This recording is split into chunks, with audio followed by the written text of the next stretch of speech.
Memang selalu disorting sama Allah.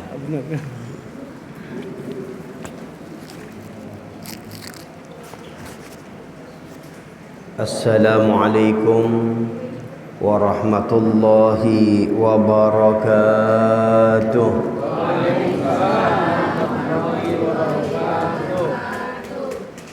Alhamdulillahilladzi bini'matihi tatimmus salihat wa tanzilul barakat wa tubsamun nafahat wa tughfaru dhunub wal khati'at.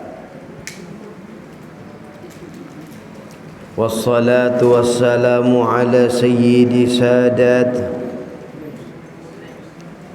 sayyidina wa habibina wa syafi'ina wa qurrati a'yunina sayyidina Muhammad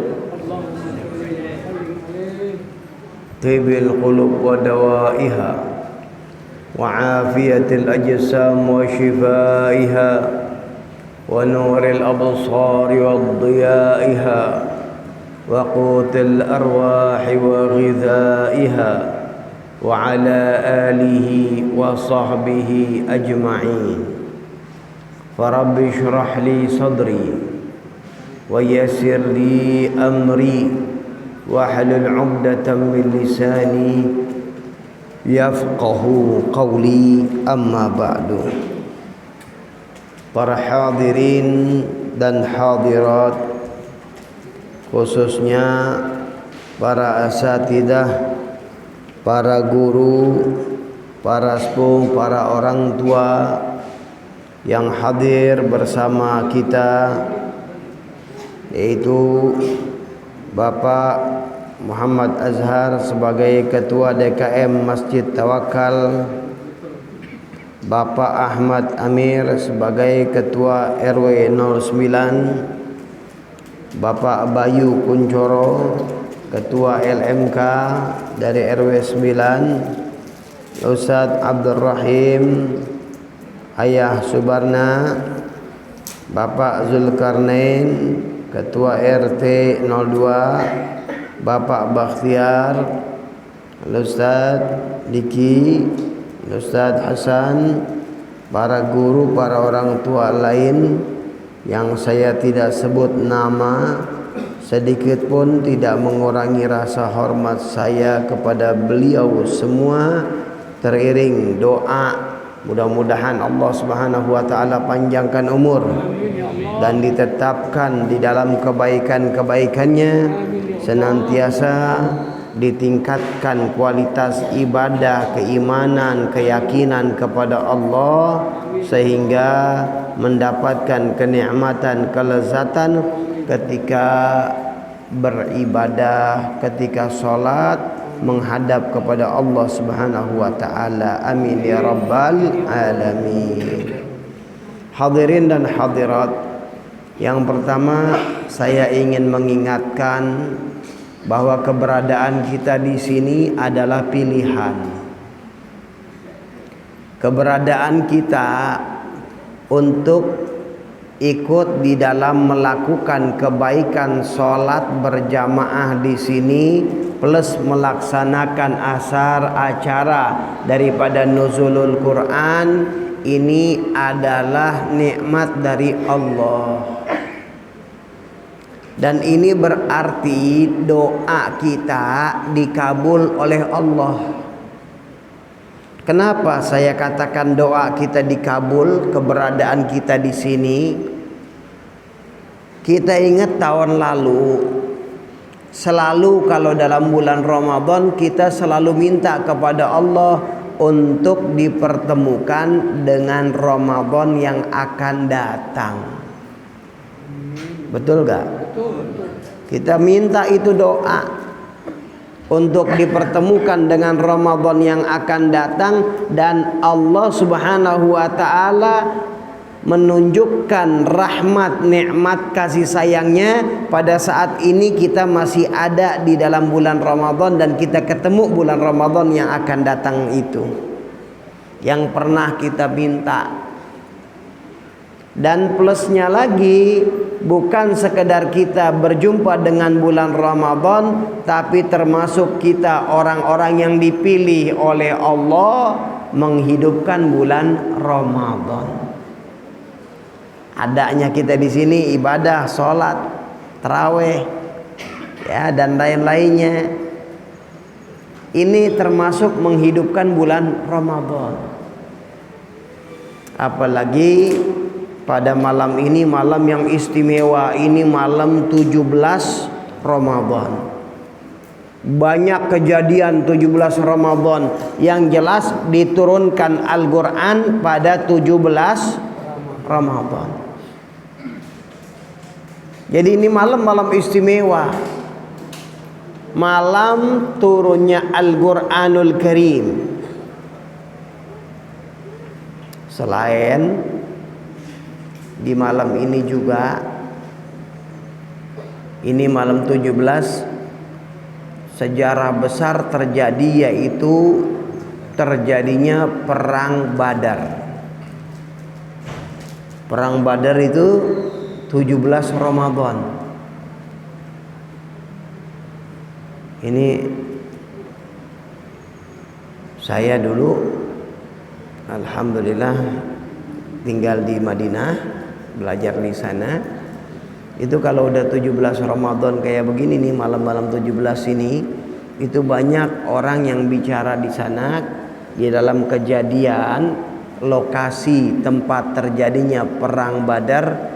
Itu banyak mereka yang menyaksikan ada suara-suara seperti suara kejadian gemuruh perang pada saat itu.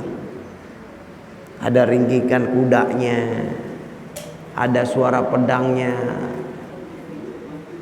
Subhanallah. Ini kenangan. Karena perang Badar ini perang yang istimewa. Ini perang adalah perang penentu. Saya nggak mau banyak bicara tentang ininya deh, tapi sedikit untuk maklumat kita. Bahwasanya terjadi perang Badar, perang penentu, sampai Rasul sallallahu alaihi wasallam beliau mengangkat tangan yang tinggi memohon kepada Allah, "Ya Rabbi, ya Allah, apabila Engkau tidak berikan kemenangan, maka tidak ada lagi orang yang menyembahmu pada saat ini di atas muka bumi." Karena ini penentu. Sahabat, ada Rasul sallallahu alaihi wasallam di situ, jumlahnya hanya 313.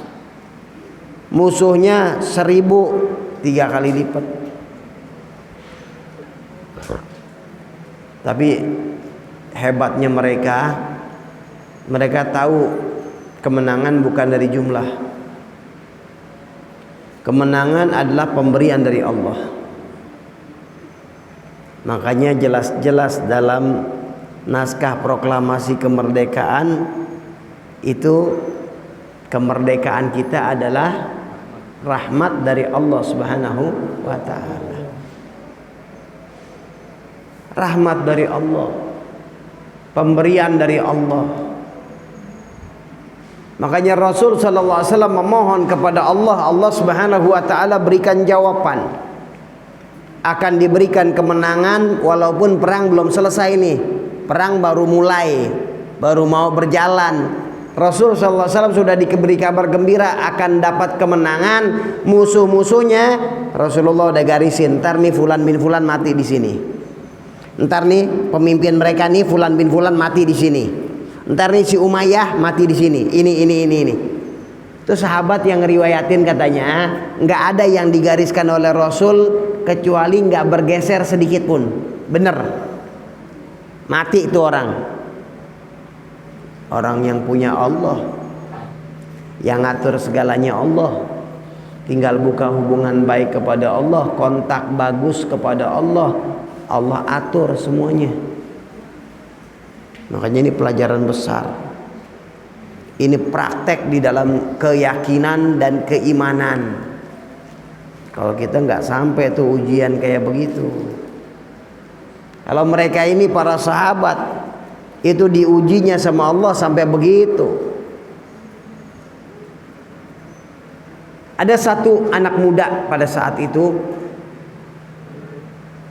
Anak muda ini yang sebelum dalam perang Badar bernama Harisah, Rasul sallallahu alaihi wasallam berjumpa dengannya. Ini anak berumur 17 tahun. Ditanya, "Ya Harisah, kaifa asbahta?" Wahai Harisah, bagaimana keadaanmu? Maka beliau mengatakan, "Asbahtu mu'minan billahi haqqan." Aku benar-benar merasa di dalam keimanan, kebenaran yang hakikat kepada Allah. Rasulullah ingetin, "Ya Harithah, fa inna likulli kalamin haqiqah, fama haqiqatu kalamik." Wahai Harithah, setiap ucapan ada pembuktian. Apa pembuktian dari ucapanmu? Maka Harithah mengatakan, "Wahai Rasulullah sallallahu alaihi wasallam, aku sudah merasakan bahwasanya dunia ini tidak ada lagi sesuatu yang hebatnya. Aku rasakan bahwasanya sehingga aku menjadikan di pagi hari aku berpuasa, di malam hari aku bangun ibadah. Tidak ada lagi bedanya di hadapanku antara batu-batu dengan permata. Tidak ada lagi bedanya di hadapanku emas dengan yang lainnya. Sudah nggak ada lagi kebanggaan di situ buat aku." Kemudian seakan-akan aku diperlihatkan orang-orang ahli sorga sedang mendapatkan kenikmatan di sorga, dan ahli neraka sedang diazab di neraka. Ini anak muda umur 17 tahun udah dapat kayak begitu. Maka Rasul sallallahu alaihi wasallam beliau mengingatkan, "Ya Harithah, wahai Harithah, ilzam, jaga itu. Jaga itu." Udah dibukain dia sama Allah, jaga. Maka Harithah mohon doa sama Rasulullah, "Ya Rasulullah, ud'uli bi syahadah. Ya Rasulullah, doain aku biar bisa mati syahid. Biar bisa mati syahid. Minta doa biar bisa meninggal, biar bisa mati syahid." Rasulullah doakan. Dalam riwayat bahwasanya yang pertama meninggal dalam perang Badar adalah Harisah. Masya Allah. Ini sekilas saja deh nih masalah di dalam masalah perang Badar. Intinya perang Badar ini hebat, luar biasa. Ini adalah contoh buat kita umat Islam. Contoh besar buat kita umat Islam bagaimana perjuangan di zaman Rasul sallallahu alaihi wasallam. Itu saya pernah di bulan Ramadan kajian setiap asar dari awal Ramadan ya sampai akhir Ramadan. Itu guru saya Al-Arif Billah Al-Habib Zain bin Ibrahim Smith, beliau nerangin tentang cerita perang Badar. Dari cerita awal tuh terus sampai akhir ujung-ujungnya. Itu cerita itu dari Ramadan sampai akhir Ramadan habis, itu cerita belum selesai. Beliau ceritain belum selesai, nggak pakai kitab lagi. Disebutin namanya, fadilahnya, hadis-hadisnya, ayat Qur'annya. Sampai Ramadan belum selesai. Kemudian kita di sono habis puasa Lebaran sehari nyambung lagi Sita Syawal. Nyambung lagi tuh cerita. Itu juga dicepetin ceritanya udah, karena udah mau 6 hari selesai, udah ceritanya dicepetin. Artinya luas. Cerita ini luar biasa banyak dan bisa diambil hikmah. Kemudian hadirin, yang kita akan bicarakan adalah bahwasanya yang terkenal, yang kita sama tahu bahwasanya malam ini adalah malam nuzulul Quran. Malam turunnya Al-Quran. baginda Rasul sallallahu alaihi wasallam, beliau banyak khalwah menyendiri di Gua Hira. Beliau di sana tafakur ibadah kepada Allah. Ibadahnya dengan tafakur, berfikir ini ibadah. Kalau udah tafakur itu pahalanya istimewa dan jalan yang tercepat untuk bisa kenal kepada Allah dan Rasul dengan tafakur. Sampai pada masa ketika beliau tafakur kemudian selesai itu beliau balik, ya, ambil bekal, bawa bekal lagi. Ya, Masya Allah, di situ perjuangan Sayyidatina Khadijah luar biasa. Mendukung suaminya. Apa yang diinginkan oleh suaminya, karena Sayyidatina Khadijah tahu baginda Rasul sallallahu alaihi wasallam adalah seorang nabi yang mendapat tugas dari Allah. Enggak diganggu, enggak dirongrong, enggak. Didukung aja terus oleh Sayyidatina Khadijah. Sampai datang waktu Jibril alaihissalam turun kepada beliau untuk menyampaikan wahyu. Iqra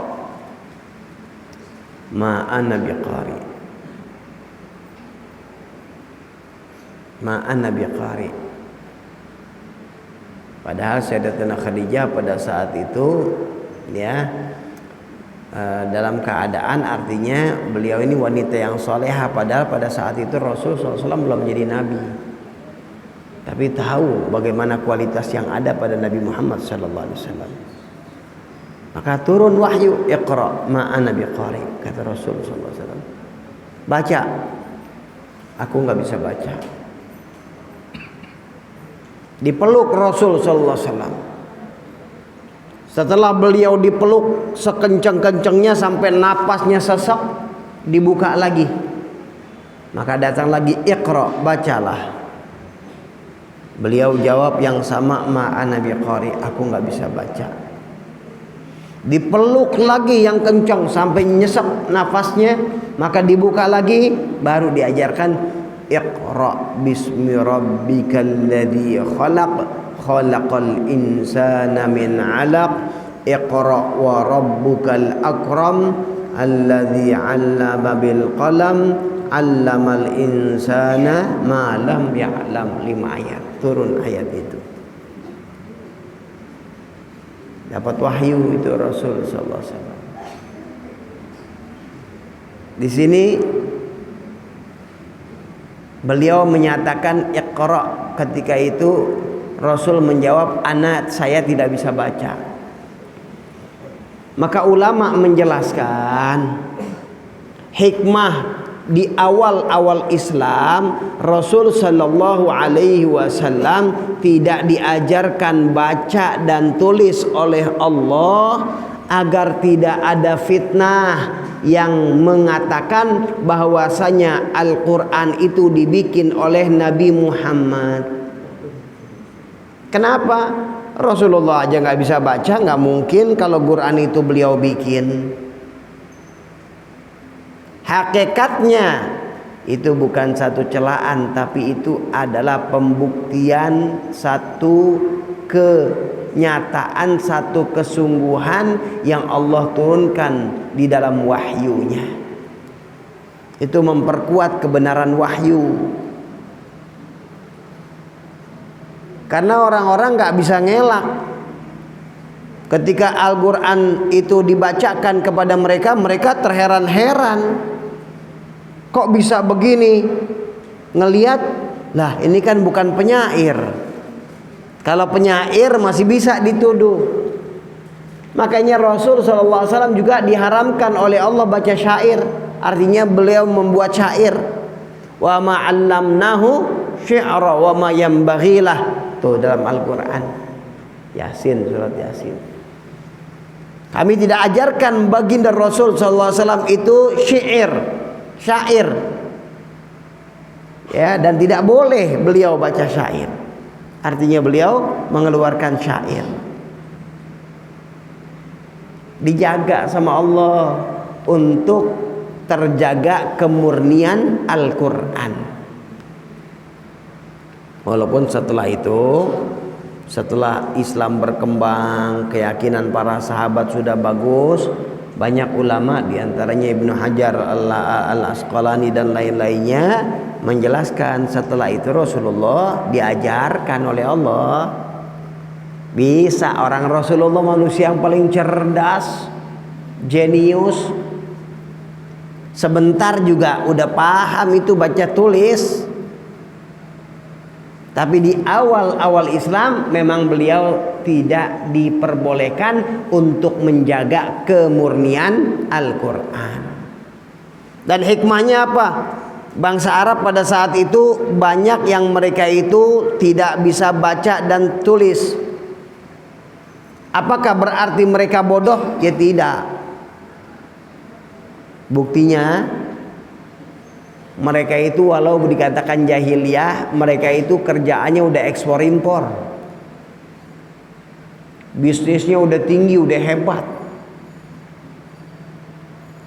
Jadi nggak ada kaitannya tuh. Kalau udah nggak bisa baca, nggak bisa tulis berarti orang bodoh, nggak. Banyak. Dulu banyak nih di sini di daerah-daerah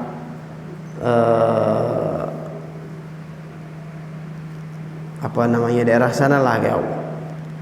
Pengusaha dia berusaha, dia jadi ini, dia jadi bos. Jadi bos besar, masya Allah. Nggak bisa baca bon, nggak bisa baca tulisan. Udah anak buahnya aja yang disuruh. Padahal dia bos. Kenapa? Karena kaitannya dengan kecerdasan. Ya, otaknya ada, cerdas. Ya, walaupun tentu kita sangat diajarkan untuk belajar baca tulis. Bahkan Sayyidina Ali bin Abi Thalib radhiyallahu an, beliau itu mengatakan belajar bahasanya orang agar kita tidak tertipu dengan bahasa itu. Agar kita tidak tertipu.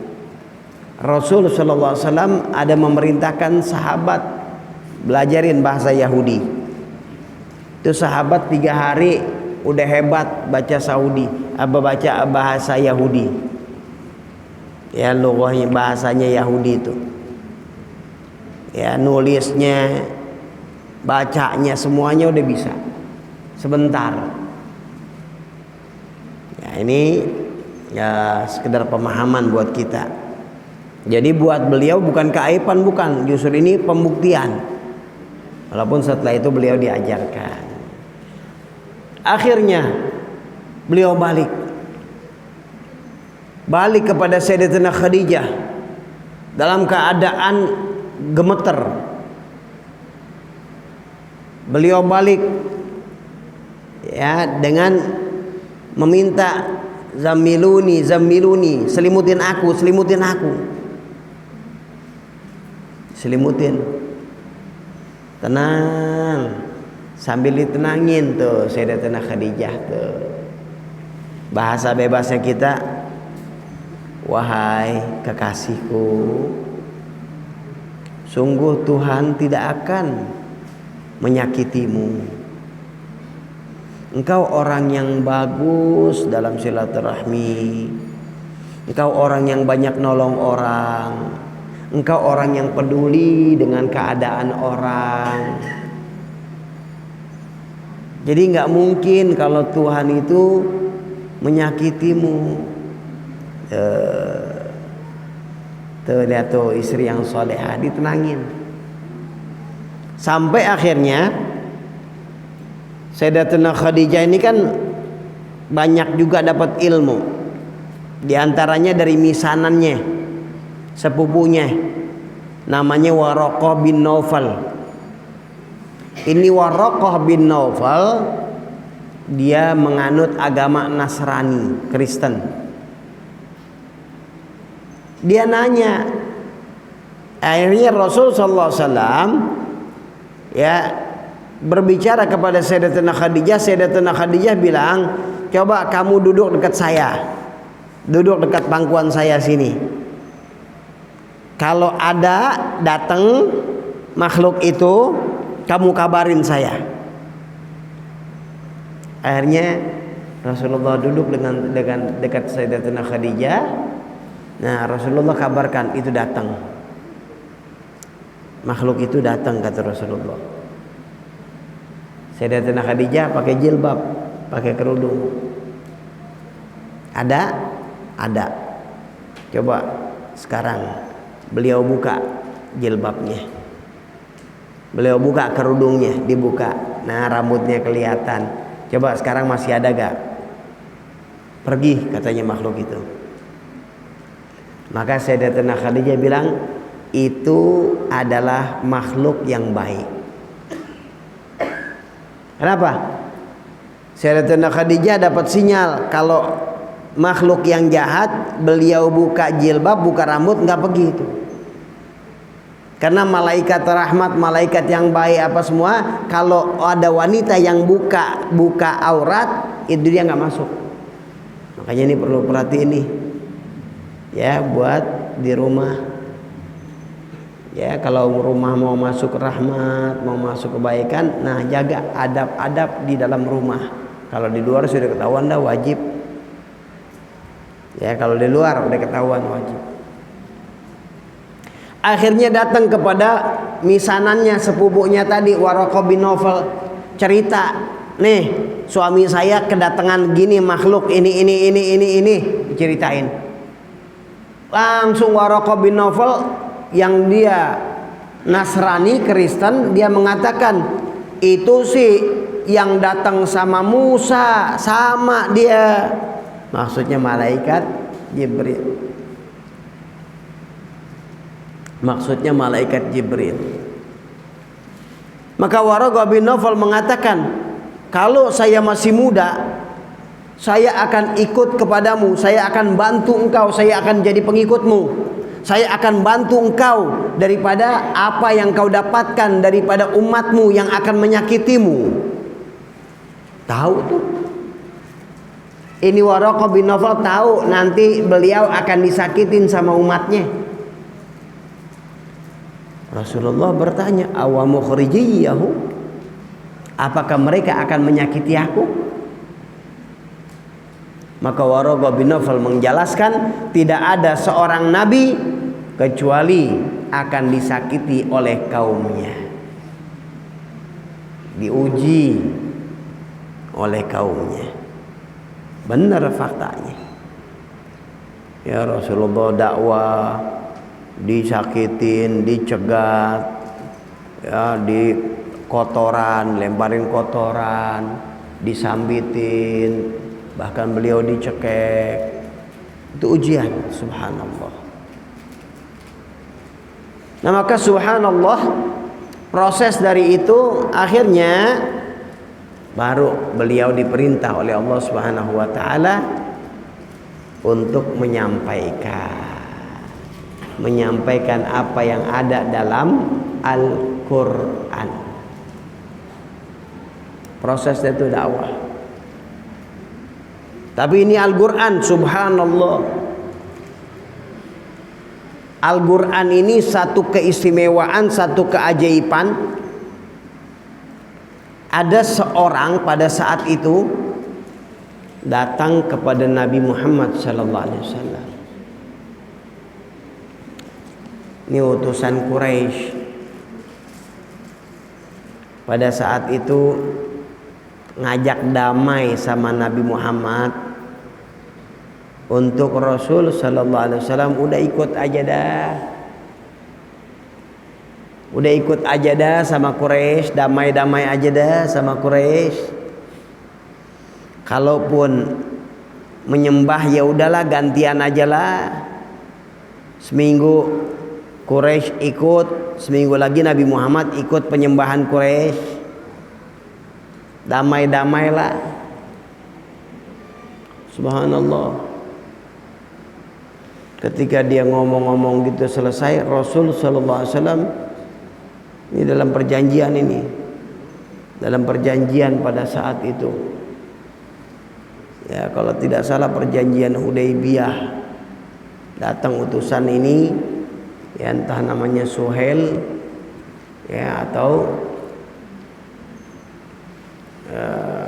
seorang yang lainnya, ya datang ngomong seperti itu.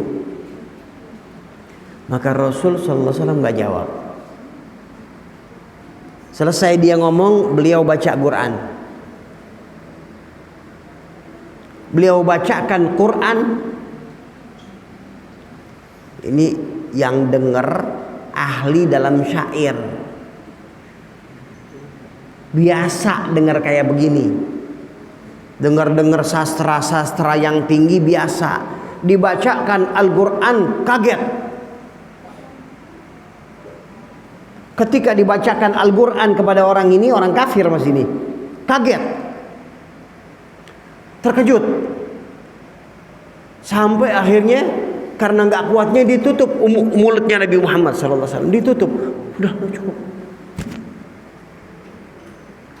dia keluar langsung, kayak orang bengong, kebingungan, sampai akhirnya dia balik lagi kepada kaumnya. Kaumnya heran nih, kenapa nih orang kayak kesambet nih? Kok kayak begitu, diam-diam begitu? Akhirnya ditanya, asabat, kenapa kamu masuk Islam? Kesono? Enggak, katanya dia, enggak. Masuk Islam sih enggak. Cuman jujur katanya dia. Saya enggak pernah dengar ya rangkaian kata seperti itu. Ada satu naluri yang terdengarnya itu istimewa, menggoncang jiwa, ya, menyentuh hati, menyentuh sanubari. Saya nggak pernah dengar yang kayak begitu tuh rangkaian kata. Sungguh ada kenikmatan, ada kelezatan ketika saya dengarnya. Akhirnya yang lain komentar, itu kan sihir. Enggak. Saya ini orang yang lebih pengalaman daripada kalian di sini tentang sihir. Saya orang yang paling paham tentang sihir. Ini bukan sihir. Itu kan penyair. Bukan. Saya tahu tentang syair. Ya, ini bukan syair. Oh, begini terus dicari kelemahannya. Enggak masuk semuanya. Tapi yang lebih dekat, enak dituduhnya apa ya? Ya udah paling enak dituduhnya pensihir aja lah. Yang paling dekat dituduhnya, padahal dia juga tahu ini nggak mungkin sihir. Tapi untuk ya menutupi, ya udahlah. Kalau gitu anggap aja ini sihir lah. Tuh. Sihir apa? Oh, sihir yang lain, sihir yang istimewa dianggapnya. Subhanallah. Ya. Ini Quran. Berapa banyak mereka ini ketika dengar Al-Quran terkejut. Ada itu. Sampai dalam satu ayat, dalam satu surat itu dibacakan pada saat itu tentang satu kejadian, tentang bagaimana nanti siksaan Allah, bagaimana nanti tentang azabnya Allah. Sampai akhirnya Allah Subhanahu wa taala memerintahkan dalam ayat itu, ada ayat yang sajadah, ayat yang sujud, maka diperintahkan umat Islam sujud. Itu orang-orang kafir yang dengar tercengang sampai ikut sujud. Sampai ikut sujud. Terobsesi dengan dahsyatnya itu ayat Al-Quran, kandungan ayat Al-Quran, sampai mereka juga nggak sadarkan diri, mereka ikut sujud juga. Sampai tersebar ucapan, oh banyak yang masuk Islam, orang-orang Quraisy sudah masuk Islam. Padahal bukan masuk Islam, mereka terkejut dengan apa yang ada di dalam isi Al-Quran. Karena mereka paham bahasanya. bahasanya bahasa mereka, dan pada saat itu yang paling diunggulkan adalah sastra. Ini ternyata Al-Quran ngalahin sastra-sastra yang ada pada saat itu. Banyak lagi kejadian-kejadian. Jadi alhamdulillah, apalagi sekarang nih banyak orang-orang masuk Islam. Pembuktian ini itu mukjizat Al-Quran gak kurang-kurangnya. Ya. Ada ayat Al-Quran yang mengatakan bahwasanya di situ ada air yang asin dengan air yang biasa, ada pembatas nggak tercampur. Ternyata ada buktinya. Dalam Al-Quran dikatakan orang yang zalim itu mereka itu seakan-akan mereka naik ke langit sesak. Jadi dalam Al-Quran udah disebutin tuh kalau naik ke langit itu sesak. Ya, ka'annahu yas'adu fis sama ila sama fis sama. Seakan-akan mereka naik ke langit. Ternyata baru sekarang ditemukan, oh iya, di langit itu harus pakai oksigen. Sesek kalau naik gak pakai oksigen. Tuh. Banyak lagi udah.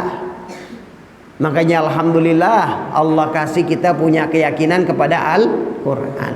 Makanya hati-hati, kita perlu jalan kita ini dengan Al-Quran. Man ja'alil Quran amamahu qadahu ilal jannah. Siapa orang yang jadikan Quran panduannya kemana? Apa kata Quran? Ini gimana? Apa kata Quran? Jangan Quran dibelakangin. Maka orang itu qadahu ilal jannah. Quran akan nuntun dia ke surga. Wa man ja'alil Quran khalfahu qadahu ilan nar. Siapa orang yang menjadikan Quran di belakangnya, ini Quran bilang begini, itu zaman dulu susah, sekarang kan begini. Nah, liberal. Otaknya, cara berpikirnya ngerusak. Maka qadahu ilan nar, Quran yang akan nuntun dia ke neraka. Nauzubillah. Ketika seorang nanti meninggal, itu ada yang jaga, ada yang nemenin. Ditemenin terus, ternyata itu apa? Itu Quran. Orang yang udah baca Quran terus, sering baca Quran, makanya jangan tinggal. Apalagi tabarok tuh, yaitu tabarok itu teman dikubur itu, teman dikubur itu nanti nemenin terus. Ya, ada orang baca Quran terus sampai dia di kuburan, ini orang ngikutin terus menjelma. Malaikat bertanya, dia nggak nyingkir. Bahkan dia jaga sampai akhirnya dia dapat syafaat masuk ke dalam surga. Berkah apa? Al-Quran. Makanya jangan disia-siakan. Baca walaupun sehari kita baca nggak bisa satu juz satu ain deh. Satu ain, apalagi sekarang udah model gampang, ada handphone. Tinggal download Al-Quran handphone. Satu hari paling enggak misalnya satu ayat, dua ayat dah.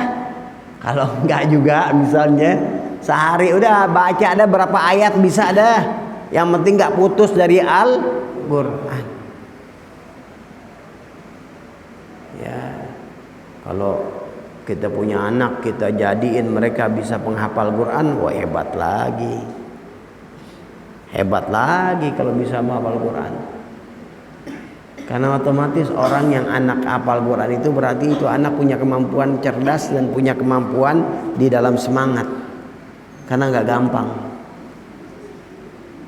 Ya makanya sekarang banyak di sebagian sekolahan, sebagian universitas itu kalau ada yang ngedaftar dia bisa hafal Quran, dia hafal Quran, maka itu punya jalur khusus.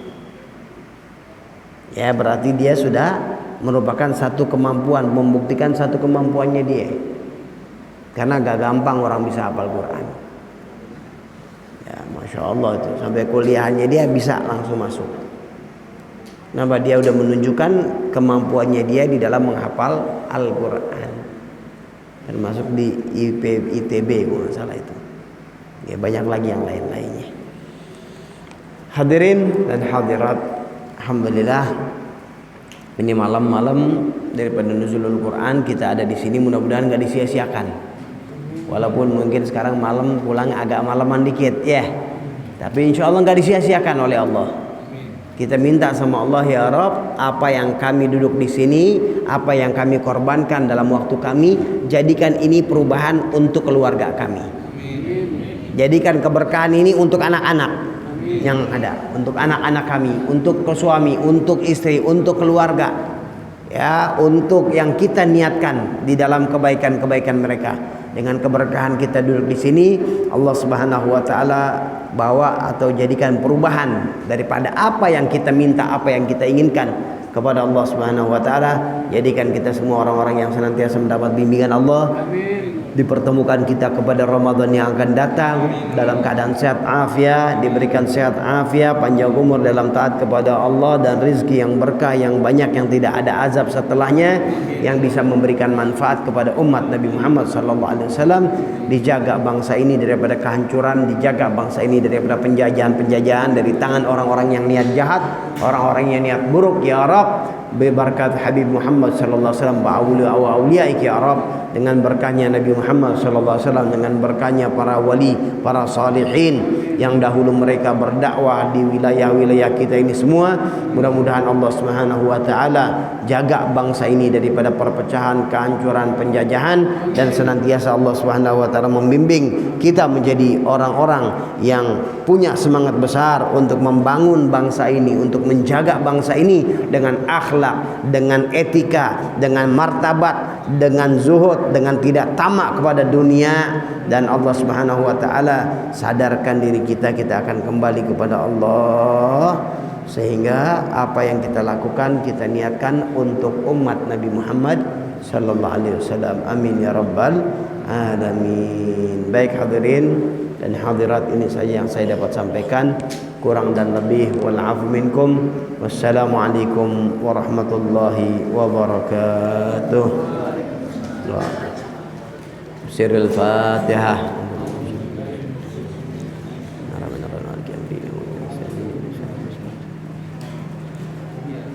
غير المغضوب عليهم ولا الضالين آمين. اللهم بحق الفاتحة بسر الفاتحة يا فرج الهم يا كاشف الغم يا من يغفر يا من وفق أهل الخير والخير وعلى من وفق من الخير وعين صلى الله على سيدنا محمد وعلى الحمد لله رب العالمين. السلام عليكم warahmatullahi wabarakatuh.